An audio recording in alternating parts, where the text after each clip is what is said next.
নমস্কার। সত্যমঙ্গল ইউটিউব চ্যানেলের সকল দর্শক এবং শ্রোতা বন্ধুদের জানাই আন্তরিক শ্রদ্ধা ও ভালোবাসা। আজ আমরা এই ভিডিওর মাধ্যমে শ্রী শ্রী মায়ের কথা থেকে আলোচনা করব।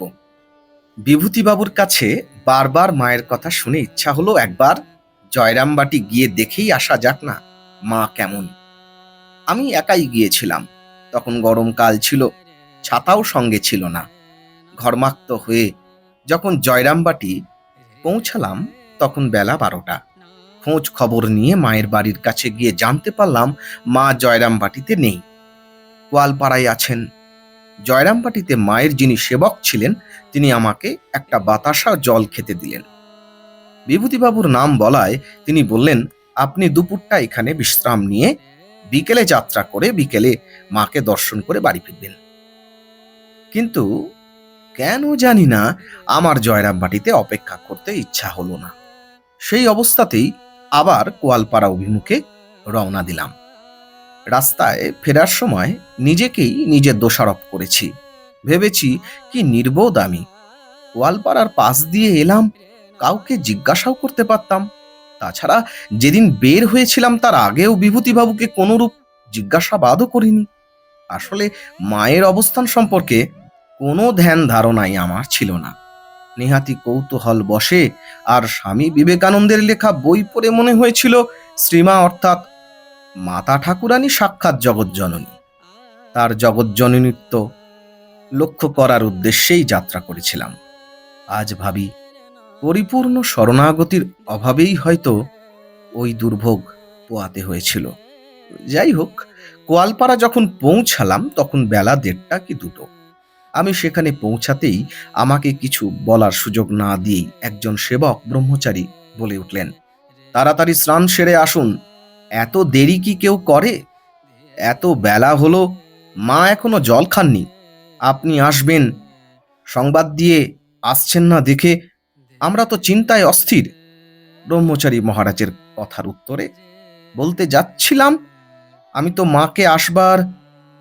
আমার কথা শেষ হওয়ার আগেই সেবক বললেন, হ্যাঁ হ্যাঁ, সব বুঝেছি। ঠিক সময় বের না হলে এমন কাণ্ড তো হবেই। এ কি কলকাতা যে রাস্তায় নেমেই গাড়ি মিলবে?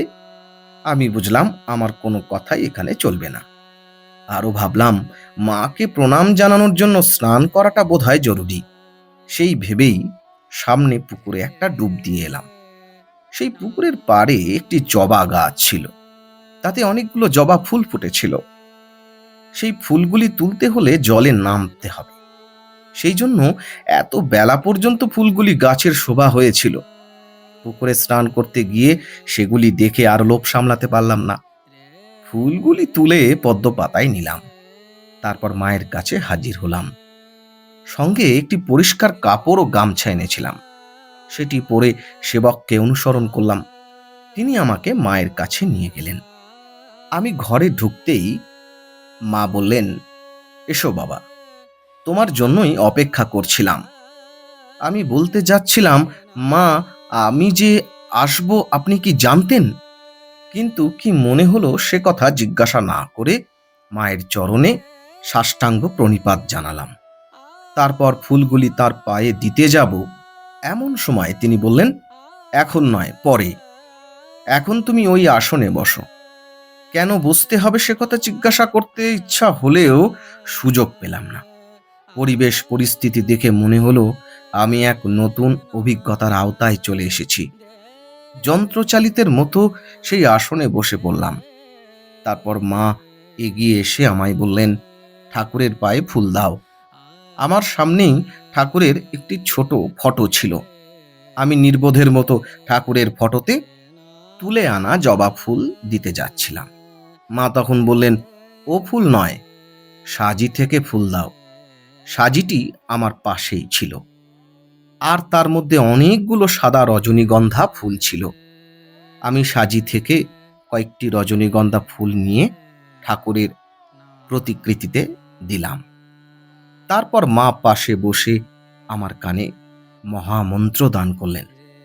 তারপর জপ করার নিয়ম শিখিয়ে দিলেন। আমিও কয়েকবার সেই মতো করলাম।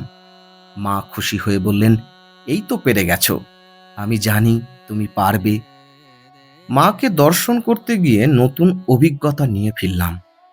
দীক্ষার শেষে মা হাতে ফল প্রসাদ দিলেন।